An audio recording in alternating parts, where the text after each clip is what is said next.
Yes, welcome. This is F for Rap Critic. I'm your boy, not Adam, but Malik 16. And you'll catch that reference if you understand the album that we're going over. It's one of our young classics, which means it's an album that either just turned 5 or will be turning 5 this year. So it puts it in the classic conversation. And for this episode, we're talking about none other than the album Eve by Rapsody. Okay? If you've not already, take a moment to like and subscribe to the channel. Go visit the Rap Ruler, tell a friend to tell a friend. This is category 1, where we go over the product, the album itself. And just a little background on this album. It was released in August of 2019 on the Jamla Rock Nation joint venture. And yeah, very different time in life, a few months before the pandemic struck and the world looked very what a difference a few months can make. All right, with no further ado, let's jump right into it. We are going into Dimension 1, the quality of the production. Okay, so most of the production here is going to be helmed by the beat-making collective assembled by, I guess, legendary producer at this point, Ninth Wonder, called the Soul Council. So you're going to get members like Crisis on the boards. You're also getting production from Eric G, and I guess a legend in his own right, Virginia's Knots. There's also a producer by the name of Mark Bird who's credited with putting together the intro. And so one noticeable thing off the break is how unabashed the album is about using big, recognizable samples. It's to be expected from a collective called the Soul Council that you're going to have some element of soul sampling happen. But the big grabs here are a feature that leaves an impression. So whether it be the umpteenth time hearing Watermelon Man by Herbie Hancock sampled, or In the Air Tonight by Phil Collins sampled, it's all about the ways that they're being approached. So the album manages to put new spins and new takes on those samples, even though you've heard them used in hip-hop a bunch of times.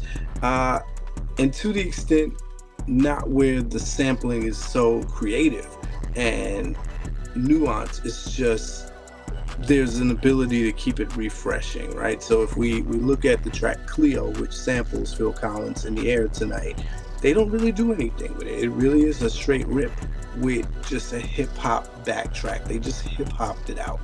Whereas on the track Whoopi, which samples Watermelon Man by Herbie Hancock, they actually do get a little bit more experimental. The introductory notes from that song, where it builds up slowly with these woodwind instruments, these whistle type flutes being blown, they actually reverse the notes of that, but it still keeps the familiarity because it at least utilizes the first 2 notes of that bass line. It's just all played in a different arrangement where it's still recognizable immediately if you know music history. So that is the range there of how those familiar samples are approached, right? So it's a straight rip like the Phil Collins, or a little rearranging and reorganizing and chopping like the Herbie Hancock sample. So same can be said about the closing track Afeni, which is just a beat from Free by Denise Williams, which we've heard sampled a zillion times, with an excerpt from an interview where Tupac is reciting one of the most popular lines from Keep Your Head Up.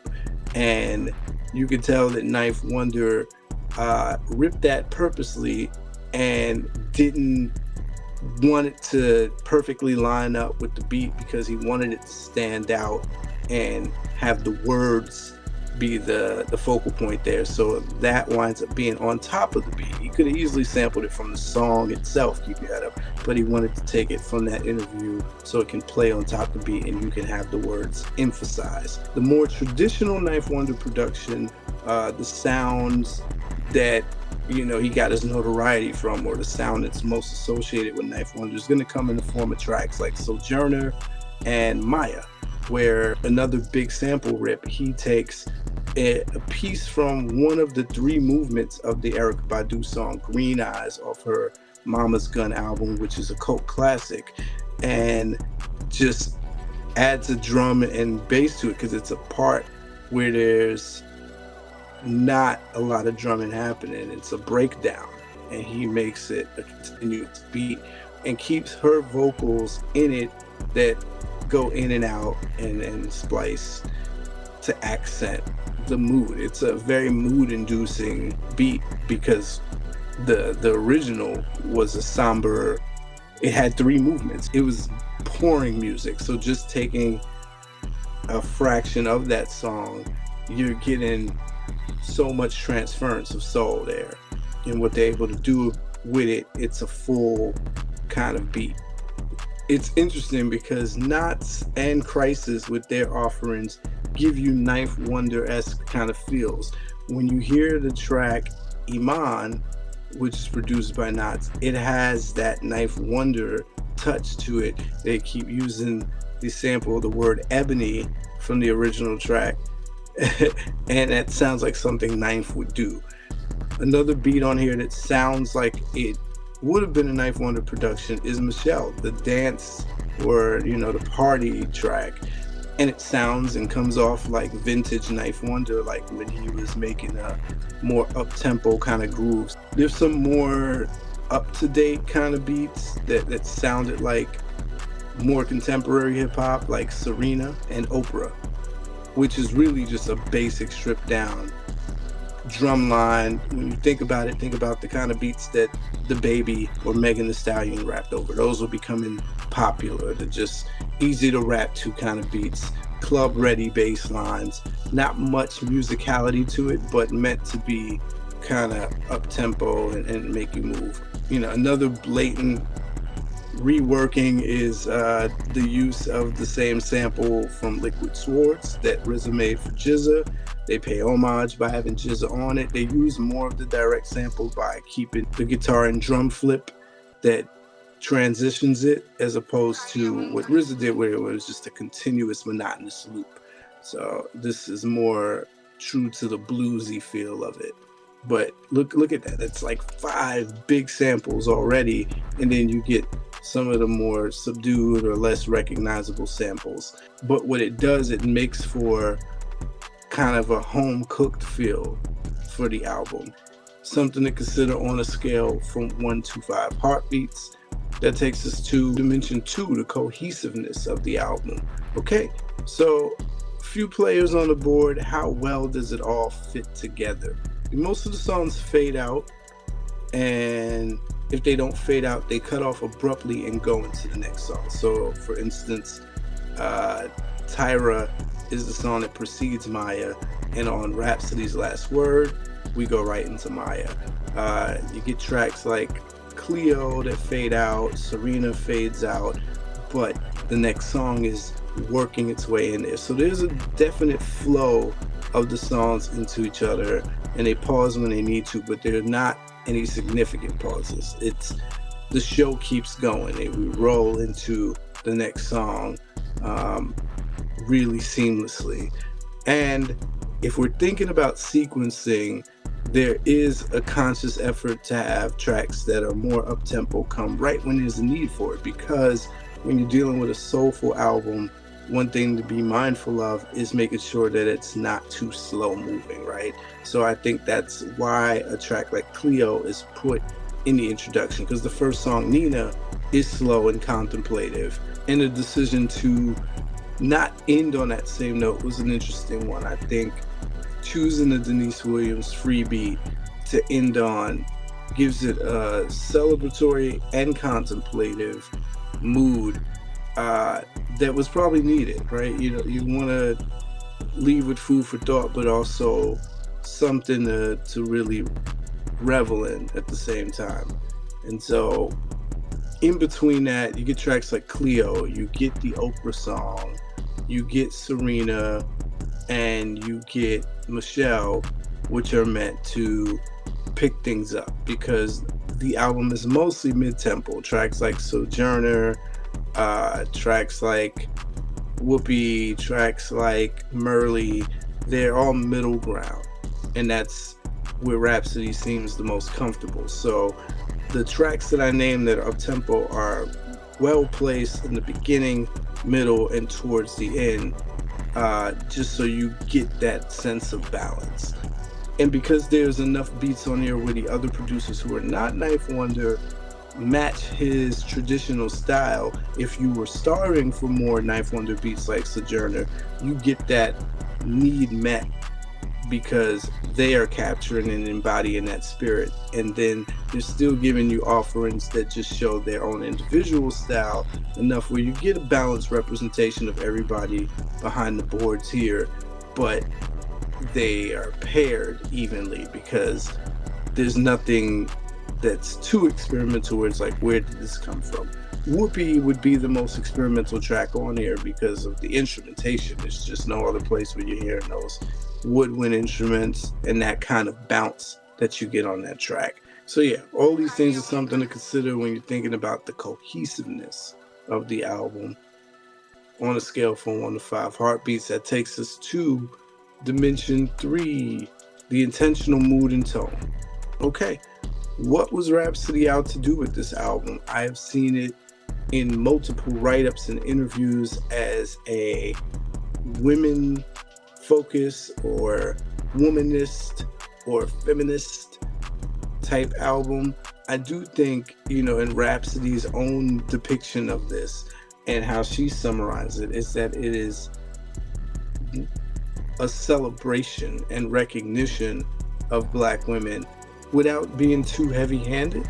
It can be said it's not meant to shun men away or be so girl power that it silences the male audience. It's more like here, let me give this subtle recognition. And she said, there was a point where she thought about naming the tracks after personal women figures in her life, but she said, no, this needs to be so much broader than that and speak to, and not just women, Black women in particular, recognition of Black women, which I think evens the playing field a little, because it's not just, I'm going to name women from all over. It's like, no, let me give a nod to women that are powerful, that we all respect, and just highlight their names. And I'm going to mix the younger with the older. I'm going to mix the historical with the contemporary.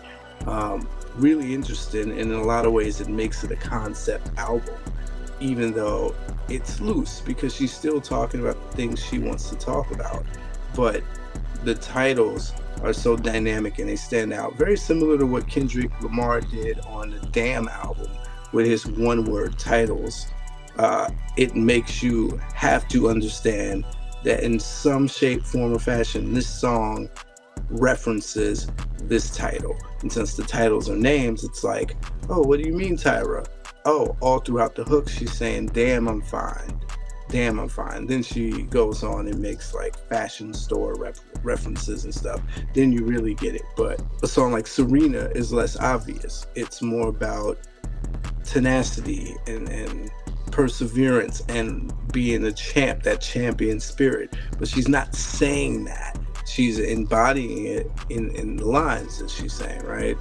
Whereas Maya is more tongue-in-cheek. She's making references to the book I Know Why the Caged Bird Sings. On Whoopi, she's word playing with sister act. You gonna make a sister act up. So she stays on brand. She stays on brand with that. She's able to talk about just battle rapping or just money without every second reminding you girl power, women, women, women. It's in there enough where you get that is the main theme, the main point. It's driven home by the final song, but somehow she manages to not isolate anyone else while delivering that powerful message throughout the album. As much as it's a celebration of other women, it's a celebration of her coming into her own appreciation of herself. And that becomes evident by how much she references that and the different ways that she makes that point. But these are all things to consider on a scale from 1 to 5 heartbeats. That takes us to Dimension 4, the song distinction versus the repetition of words and sounds. Okay. Beat wise, because there are some simplistic drums happening, there are some simplistic melodies that aren't necessarily catchy and hypnotic and full and robust, that it's just like, okay, like I don't know if the beat from Merle is as memorable, or Nina, but I don't know if I would say any tracks sound the same. You are getting this range because of the samples that they're being pulled from, and if you think about the songs that I mentioned as sample bases, there's not a lot of room for production-wise things to sound similar to each other or redundant. They're not pulling from the same bag of tricks. It could be noted that maybe the lack of melodiousness throughout a couple songs could make them less stand out, but no. But when we talk about words, there are a few references to the women who inspired this album to begin with. Roberta Flack, Nina Simone, and Rapsody. This might be a thing she does often throughout her career. Lauryn Hill, lots of Lauryn Hill references. Roberta Flack gets mentioned at least twice. Lauryn Hill gets mentioned at least 3 times. Nina gets mentioned twice. And you know, the story is this was inspired by a conversation comparing Rapsody to those two by a journalist. It makes sense, but it also is like there's 2 Lauryn references in the same verse on the same song. So on Maya, she says that like within a couple bars of each other. So it's like, until you do more than Lauryn, or and then followed by Miseducation, like Lauryn with the locks. It's like, okay, we get it. Thematically, because there's this woman recognition thread all throughout, how she manages to rap on different tracks, instill that message without it being like, oh, again, that is mastery right there. That is the art of it, because at no point does it feel like a redundant message, but a lot of that has to be a testament to Rapsody's wordplay and how many words and different things she's saying on the mic. So all of that is something to consider on a scale from 1 to 5 heartbeats. That takes us to dimension 5. Speaking of which, the content versus the amount of songs. It's a 16-track album. 15 of these tracks are actual songs, if you're not counting the spoken word piece, Raina's interlude. We can safely say at least half the album is about a definite topic. And so from the moment you get to Oprah, this is a wealth conversation. This is humble bragging, but this is also a statement on what folks need to do better with when it comes to finances.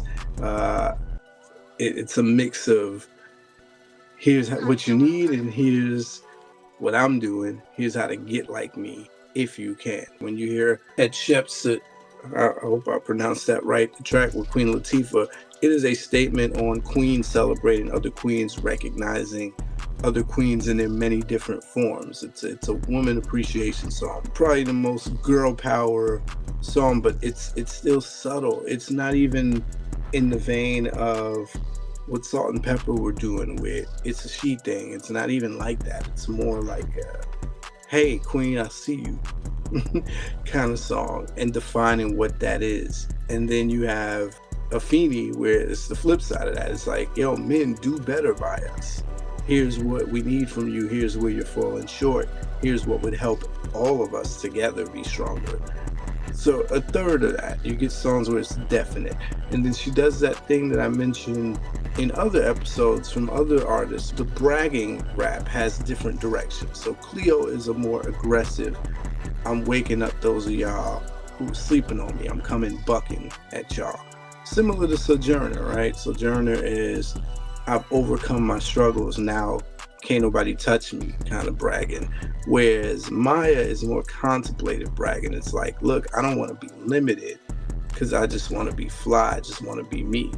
Serena, similar. Serena is about that perseverance. So similar to Sojourner, instead of overcoming, it's just like, oh, I'm not going to stop. I'm on this mission. I'm on this grind. Then there's a lot of songs about self-love. Aaliyah, Iman, and Tyra are about self-love. It's a black appreciation love kind of thing on Tyra. But again, the refrain is, damn, I look good. Damn, I'm fine, right? And she's saying that, one, for herself, and two, for you to repeat as a mantra. So you're getting that, and then, sure, there's Whoopi, where it's just brag rap. And Ibtihaj, where it's just brag rap. Cool, every rap album needs that. But you see the different shades and tones of different directions of brag rap. Something to consider on a scale from 1 to 5 heartbeats. That takes us to dimension 6, the features. All right, you got D'Angelo on this album. You've got L. Varner. You've got K. Roosevelt.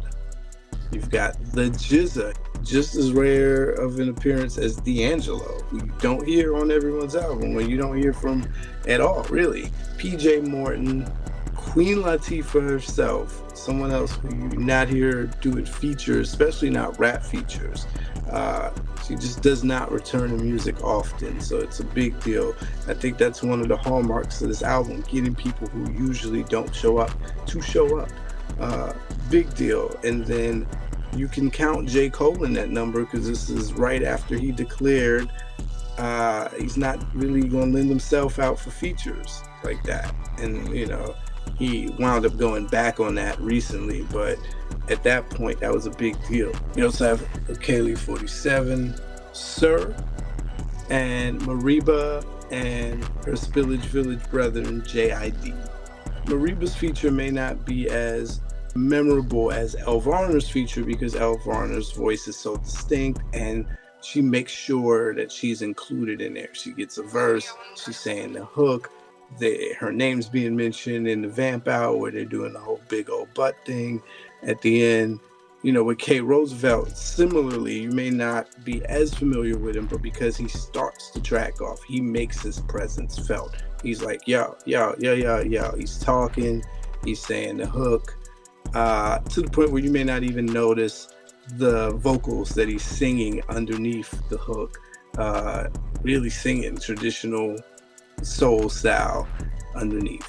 And so the rap features, it can be argued that Rapsody, similar to what I was saying about Black Thought, is one of those great straight man or wingman to someone else shining. So when she's with other female rappers like Queen Latifah or Kaylee 47, man, you notice them more than you would probably notice them on their own songs by themselves, because the contrast is great, but you realize that they're a little bit more dynamic with their presence than Rapsody.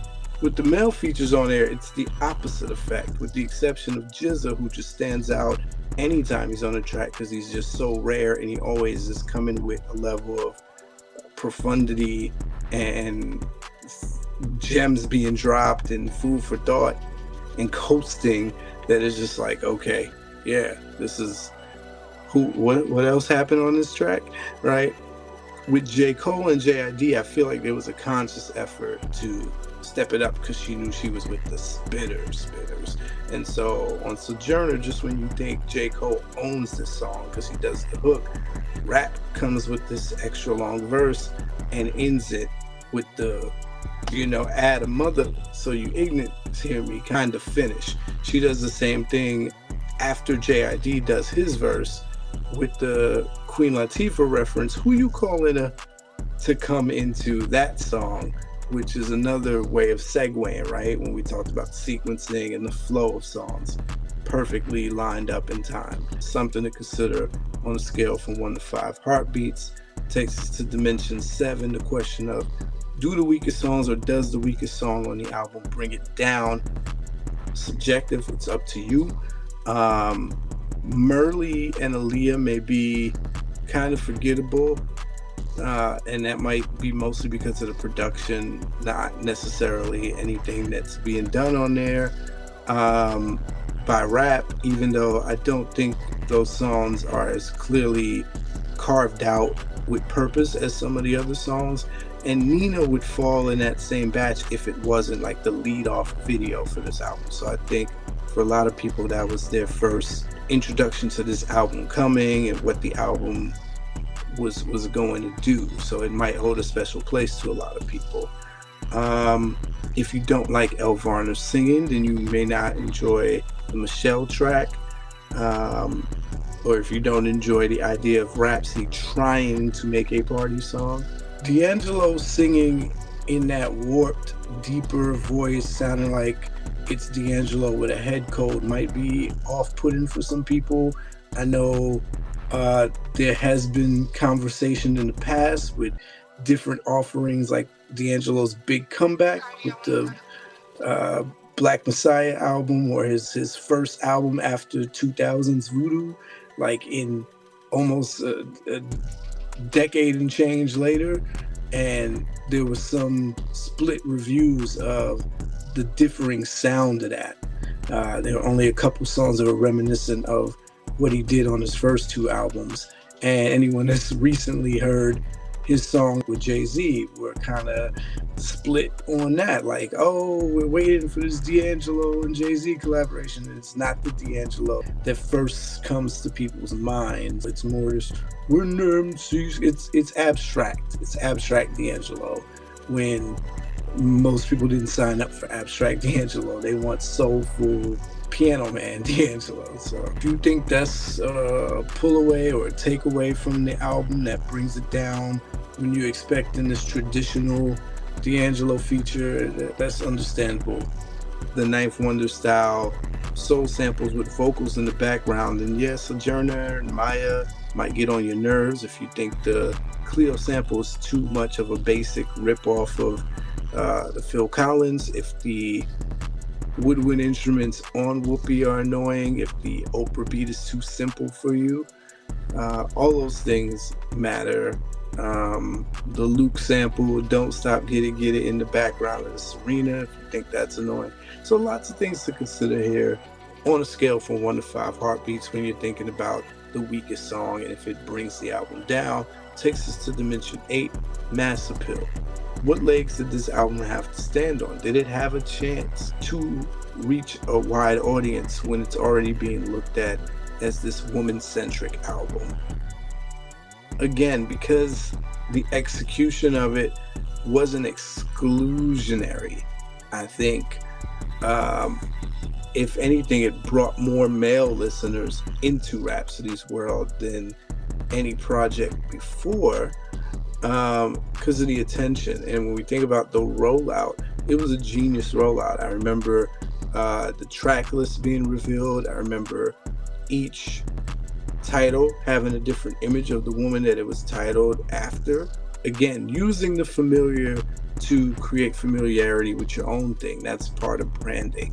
And there was this really unique initiative where part of the marketing and promo rollout for this album is this collaboration with this dope company called Cool Creative.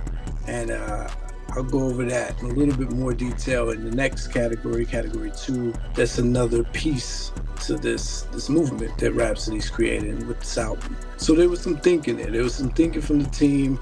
Roc Nation being a pretty successful force at setting their clients up for more notoriety and just more opportunities, even if it's not through music, is a big lift here, right? Whether you like the figure that the song is titled for or not, it will create intrigue. Michelle, at a time where people are still reeling and asking for Michelle to be their FLOTUS again and stuff like that. All of that matters. Whoopi, Oprah, this is kind of the beginning of Oprah being talked about more like a pariah than a messiah. So all of these things attract conversation. The images are simple, black and white, superimposed. And then again, the video, Nina, was her on the beach, rapping, Ibtihaj. It's telling you that this is a feature from GZA and D'Angelo that builds curiosity and anticipation, because again, they're banking on the idea and the awareness that these are not two artists that come out for themselves, let alone come out for other people, and just doing features that are non-Wu-Tang related, even more rare. You're getting the familiarity of the Liquid Sword sample, and in the video you got features like Mary J. Blige and Roxanne Shante, and it's a dedication to the first professional female fencer to wear hijab at the Olympics, right? All this stuff, it's just not been done, and certainly not in combination with each other. The decision to lead with a single like Ibtihaj, there's no agenda being pushed there. There's no, it's girl power just by representing the women who are in there and showing the solidarity more than, yeah, we taking over, da, da, da. We're not doing that. Afeni is more of an assertion of this is what we need than we're coming for your spot, we're taking over. It's like, black men, do better, please, because we need you. That also has this effect. And it's also the messenger, right? The messenger matters. This message coming from the wrong person may not be received as, you know, someone who seems like it's genuinely coming from that space. I want this for all of us. And so there's enough of that to give Rapsody the most attention for an album that she's ever gotten. I remember the critical acclaim for Layla's Wisdom after it dropped, but the anticipation here is like, what is she up to? What statement is she making? And now she's got to live up to referencing all of these famous names. And the general ideas that she did, I think this album gains the most traction, most streams and sales for rap, and visibility for her at that point. There's a missed opportunity here, in my personal opinion, to have Eve on this album anywhere. I kept waiting for like remixes for the singles to come out after the album had dropped that maybe had Eve like on the back end if they couldn't get her on the album, but the fact that there is no sign of Eve makes it also seem like maybe that wasn't even the thought that occurred to Rapsody and her team, but it really does seem like a missed opportunity. You're celebrating women, you have all these features, you're celebrating women in rap, and the album's title Eve, even though it's a different Eve reference, but man, just have Eve Jeffers on there just for the win, or the artists that we know as Eve. And so we're in a weird era where streaming is king and viral hits are everything at 2019. And she's not quite there, but she gets conversation, she gets critical acclaim. This album is highly rated on almost every outlet and, you know, put up there as one of the best albums of that year. I know we certainly ranked it as the top album of the year next to, I think, a Nas album had come out for that year on our social media. So, yep. All these things are something to consider on a scale from 1 to 5 heartbeats. Takes us to Dimension 9 and 3 eyes. Impact, innovation, influence. Okay. The impact is that this album does more for Rapsody's career, raises her profile, keeps conversations going about her being one of the best. I think when you see comments, when you see fans talking about Rapsody, they make conscious efforts to call her one of the best, period. They don't use the adjective female MC or the most hated femc when talking about her. They're just like, she's one of the best in the game, period. She's able to make solid bodies of work. I think Rapsody has become one of those rappers very similar to Kendrick, where the name may not be the first that pops up when you're thinking about who ripped this line or who made this banger, but who makes bodies of work that you can reference and get something from, who gives you nourishing food for the soul. And this added and solidified that legacy of hers. As far as innovation, I don't know what's being innovated on here besides this idea of being able to do a whole album with names of other recognizably famous people as the titles. I don't know if it's been done before in hip hop, So there's some level of innovation there, and it was pulled off again with the rollout and marketing. Now, influence, I wonder, it'd be a great question to see in 5 years if any influence came from it. There's a new crop of female rappers since then, and conversations came shortly after this. I remember Cardi B mentioning Rapsody in one of her posts. She's like, she puts out dopeness, but y'all don't be listening, so don't be comparing her to us and pitting us against each other because she's dope, but y'all not playing her on the radio, right? I don't know if someone like No Name would reference Rapsody as an influence. She probably considers her contemporary, even though Rapsody's been in the game for a while. Yeah, I don't know if influence is something that's coming from this, but Rapsody's going on to do big things after this. She wrote most of the rap lyrics for the movie The Come Up, which was a contemporary book to the book that I helped write, Let Me Hear It Rhyme, that came out the same year, dealt with very, very similar subject matter. Shout out to the young adult novel world out there. But yeah, that was Rap's pen behind a lot of the raps in that movie. Main character, Lil Yachty, some of the battle raps. Shout out to Lady London too while we at it. My fellow Bison. And so yeah, I mean, that's probably the extent of the impact, the influence, and the innovation.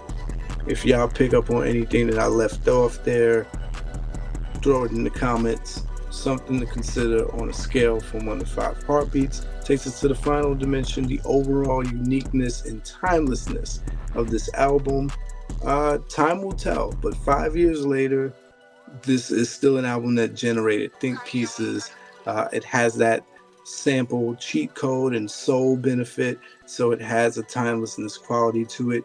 So far, not many of the beats sound outdated. There are no trends being followed. The closest is what I mentioned about the kind of stripped down bass bump type beat that was really popular at that time. It's still around. It's just not so much at the front of the hits now. It's unique because there's not been another album like it, and before and not yet since. So dealing with that kind of thematic element and making the points that Rapsody was making. So if you were introducing this to someone now, I think they could easily get into it because it's not yet vintage. It's just nicely tested. So something to consider on a scale from 1 to 5 heartbeats. I had to close out Women's History Month the right way. And with that concludes the Category 1 review and breakdown of the young classic, which turns 5 years old this year, Eve by Rapsody. All right, join us for Category 2, where we go over the rap performance on this album. Until then, y'all know what it is. F a rap critic. You talk about it while I live it. Word to meth.